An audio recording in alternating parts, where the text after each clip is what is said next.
The future of the world is in my class today, অর্থাৎ আগামীর প্রতিনিধিরা আজকের এই ক্লাসে। সুপ্রিয় শিক্ষার্থীরা, তোমরা যারা আগামীকে রিপ্রেজেন্ট করবা কিংবা স্পেশালি 24 ব্যাচের যারা আছো তাদের জন্য কিন্তু আজকের এই ভিডিওটা। তোমাদের রুটিন পাবলিশড হয়ে গেছে, তোমরা জানো যে 30 জুন তোমাদের প্রথম পরীক্ষা। সো তোমাদের অনেকের এখন প্রশ্ন থাকবে যে ভাই রুটিন পরবর্তী আমরা কিভাবে পড়বো, কিংবা স্পেশালি যদি আমরা বাংলা বিষয়টা নিয়ে আলোচনা করি তাহলে কিভাবে হতে পারে।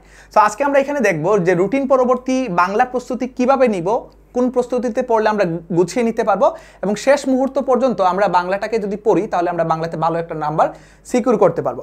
আমরা প্রথমে যে জিনিসটা দেখবো সেটা হচ্ছে যে রুটিন পরবর্তীতে আমাদের যেহেতু রুটিন দিয়ে দিছে আমাদের প্রথম পরীক্ষা বাংলা, আমরা বাংলার জন্য কোন কোন বিষয়গুলোতে গুরুত্ব দিব। প্রথম যে বিষয়টা সেটা হচ্ছে যে তুমি এখন তোমার কাজ হচ্ছে যে একটা গ্যাপ খাতা নিয়ে বসবা। তুমি এই গ্যাপ খাতাটা নিয়ে বসার পরে এখানে তুমি নোট করবা। এই গ্যাপ খাতার মধ্যে তুমি লিখবা যে তুমি এতদিন কি কি পড়ো নাই। যদি বাংলার ক্ষেত্রে যদি তুমি ধরো, তুমি দেখবা যে ব্যাকরণের অনেক বিষয় যেটা তুমি এখনো পড়োই নাই, কিংবা ব্যাকরণের পাশাপাশি নির্মিতি অংশ, বাংলা প্রথম পত্রের গদ্য পদ্য, এইগুলো তুমি এখানে নোট করবা, এগুলো তুমি এখানে লিখবা। গ্যাপ খাতা যার গ্যাপ খাতার মধ্যে যত বেশি লেখা হবে তার বুঝতে হবে যে সে প্রিপারেশনটা তত কম নিয়েছে, কিংবা এতদিন সে আসলে পড়াশোনা করে নাই।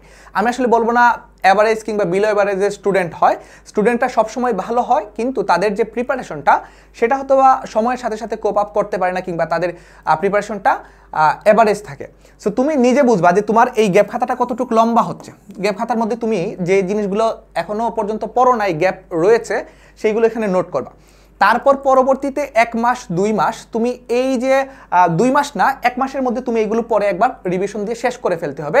এইরকম একটা মনস্তাত্ত্বিক বিষয় তোমার মাথার মধ্যে সেট করতে হবে, তোমার এই জিনিসটা খেয়াল রাখতে হবে। তারপর দ্বিতীয় যে বিষয়টা আমরা করলাম, এখানে আমরা গ্যাপ খাতার মধ্যে লিখলাম কি কি থাকবে আমাদের, ঠিক আছে।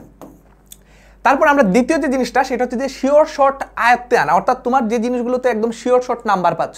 সাপোজ এখানে হতে পারে বাংলা বানান, বাংলা উচ্চারণের নিয়ম, বাংলা বানানের নিয়ম, হ্যাঁ, বাক্য শুদ্ধিকরণ, অপপ্রয়োগ, ব্যাকরণের অনেক বিষয় আছে, পারিভাষিক শব্দ, এগুলোতে একদম শিওর শর্ট নাম্বার পাবা। এই নাম্বারগুলো আয়ত্তে আনার জন্য এই শিওর শর্ট বিষয়টা তোমার খেয়াল রাখতে হবে।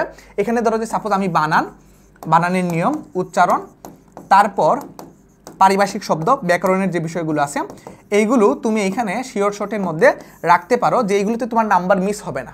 এখন ব্যাকরণে 30 এবং পারিভাষিক শব্দ যেহেতু নির্মিতির অংশে পড়েছে আরও 10, 40 নম্বর তুমি এখনই শেষ করে দিতে পারো। এগুলো পড়া খুব বেশি কঠিন কিছু না, তুমি বাংলা বানানের যে কোনো 5টা নিয়ম শিখে ফেলতে পারো, নোট করে ফেলতে পারো, কারণ এখন কিন্তু তোমার আর পেছনে তাকানোর সময় নাই। ঈদ দিয়েছে, ঈদ আসছে সামনে, কত দিবস আসবে, কত হ্যান ত্যান, এগুলো তোমার এখন কোনো কিছুই মাথায় রাখার দরকার নাই, কারণ এইচএসসি পরীক্ষা কিন্তু লাইফে তুমি একবারই পাচ্ছ, এবং এই 2-3টা মাসের পরে তোমাকে কেউ কখনোই বলবে না যে এইচএসসির প্রিপারেশন নাও, এইচএসসির পড়াশোনা করো। সো তোমার যে জিনিসটা করতে হবে সেটা হচ্ছে শিওর শর্টগুলো আয়ত্তে আনা, এটা হচ্ছে যে বুদ্ধিমানের একটা কাজ হবে। এবং থার্ড যে বিষয়টা আমি তোমাদেরকে বলবো সেটা হচ্ছে যে নির্মিত অংশে ফোকাস করা। অনেক স্টুডেন্ট আছে, আমি দেখছি যে পরীক্ষার আগের দিন রাতে, 2 দিন আগে, 3 দিন আগে, যে ভাই সাজেশন দেয় নির্মিতি কীভাবে লিখবো, কীভাবে পড়বো, প্রতিবেদন, দিনলিপি, হ্যাঁ, ইমেইল লেখা, এগুলোর তো নিয়ম তো জানি না। সো তোমার যাতে এই জিনিসটা না করতে হয়, তুমি নির্মিতিতে তুমি বিশ্বাস করতে পারতেছো এখানে প্রায় 70 নাম্বার। সো 70 নাম্বার কিন্তু তোমার খেলাটাকে ঘুরিয়ে দিতে পারে। সো তুমি কি করবা, এই নির্মিতিতে অংশে ফোকাস করবা।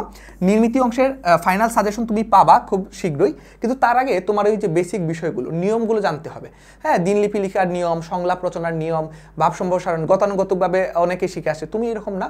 ভালো নাম্বার পেতে হলে তুমি এগুলো সুন্দরভাবে, এবং আমরা নিয়মিত এখানে ভিডিও দিয়ে যাব, তুমি কিন্তু শিখতে পারতেছো। সো তোমার যে জিনিসটা করতে হবে সেটা হচ্ছে যে নির্মিতি অংশে ফোকাস দিতে হবে, ফোকাস রাখতে হবে। পরীক্ষার আগের দিন তুমি পড়তে পারবা, লিখতে পারবা, হ্যাঁ, বাংলা লিখতে পারবা, কিন্তু এখানে 70-এর মধ্যে তুমি সর্বোচ্চ ধরো যে 40 পাইরা, ঠিক আছে। সো এইটা করা যাবে না, তুমি 40 পাইলে তোমার অর্ধেক 30 নাম্বারে কিন্তু চলে গেছে। সো তুমি যে ভালো নাম্বারে আশা করবা সেটা কিন্তু আশায় ঘুরে বালি।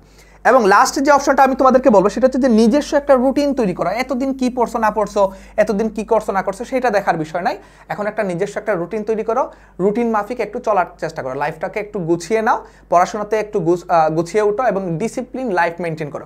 সো এইখানে নিজস্ব রুটিন তৈরি, তোমাদের অনেকে প্রশ্ন করতে পারে ভাই কত ঘন্টা পড়বো, কিংবা কত ঘন্টা পড়তে হবে আদর্শ। এটা আদর্শ কেউই ওইরকমভাবে বলে দিতে পারবে না, তুমি নিজে বুঝতে পারবা তোমার কত ঘন্টা পড়া দরকার, কত ঘন্টা পড়লে তোমার সিলেবাসটা কমপ্লিট হবে। এবং আমি আসলে জাজ করতে পারবো না যে তুমি একটা জিনিস, অনেকে আছে একটা জিনিস ধরে যে 1 ঘন্টায় যে জিনিসটা ক্যাচ করতে পারে, তোমার ক্ষেত্রে হয়তো বা সেটা 2 ঘন্টা লাগতে পারে, অনেকের ক্ষেত্রে আবার আধা ঘন্টাও লাগতে পারে। সো রুটিনটা তুমি নিজে সেট করবা নিজস্ব, এই জন্য আমি বললাম যে নিজস্ব রুটিন তৈরি করবা।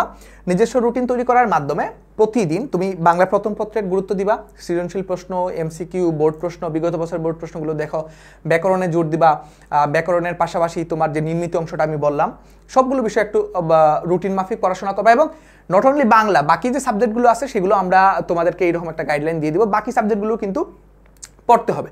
সো তোমার দৈনিক রুটিনের একটা অংশ তুমি কিন্তু বাংলায় যে 200 নম্বর আছে এই 200 নম্বরের মধ্যে কিন্তু বরাদ্দ দিতে পারো।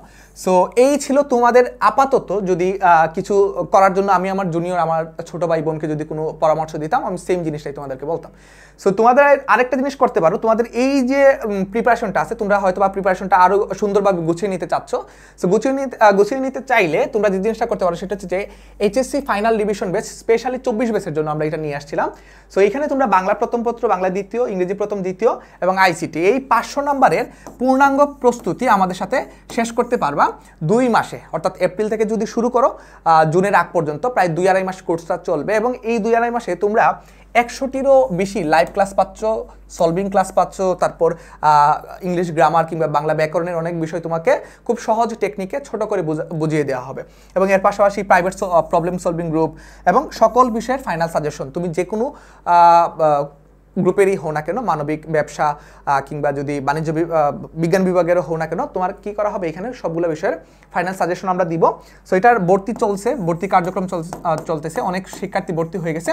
তুমি চাইলে আমাদের এই ফাইনাল রিভিশন ব্যাচটাতে মাত্র 1000 টাকা এটার কোর্স ফি, 1000 টাকা এই কোর্স ফি প্রদানের মাধ্যমে তোমার এই যে 2-2.5 মাসের যে একটা সার্ভিস, তোমার বাইরে কোনো জায়গায় যাওয়া লাগতেছে না, তুমি ঘরে বসেই অনলাইনে বেস্ট সার্ভিসটা আমাদের সাথে পাচ্ছ। স্ক্রিনে দেওয়া 2টা নাম্বারে যোগাযোগ করতে পারো, অথবা আমাদের পেজের ইনবক্সে যদি তুমি মেসেজ করো তোমাকে বিস্তারিত তথ্য জানানো হবে। সো দেরি না করে তোমরা যেই জিনিসটা বললাম যে এখন কি করবা, এই প্রিপারেশনটা গুছিয়ে নাও, আর হেলাফেলা করার সময় না, এবং আমাদের প্রাইভেট গ্রুপটাতে তুমি সংযুক্ত হতে পারো। সো সবার জন্য অনেক অনেক শুভকামনা। এবং যে জিনিসটা তোমরা করবা সেটা হচ্ছে যে এই জিনিসটা ভালো করে একটা স্ক্রিনশট দিয়ে রাখো, আমার কথাগুলো যদি মাথায় রাখো, ইনশাল্লাহ তোমাদের জন্য ভালো কিছু অপেক্ষা করছে। সো আজকে আর কথা না বাড়াই, তোমাদের সাথে দেখা হবে এরকম অনেক গাইডলাইনমূলক ভিডিওতে, কিংবা তোমাদের প্রবলেম কোন কোন ব্যাকরণের টপিকগুলোতে তোমাদের প্রবলেম রয়েছে সেই বিষয়টা যদি তোমরা কমেন্ট সেকশনে জানাও, আমরা সেই অনুযায়ী ভিডিও দেওয়ার চেষ্টা করবো। তো সবার জন্য অনেক অনেক শুভকামনা রইল, ধন্যবাদ সবাইকে।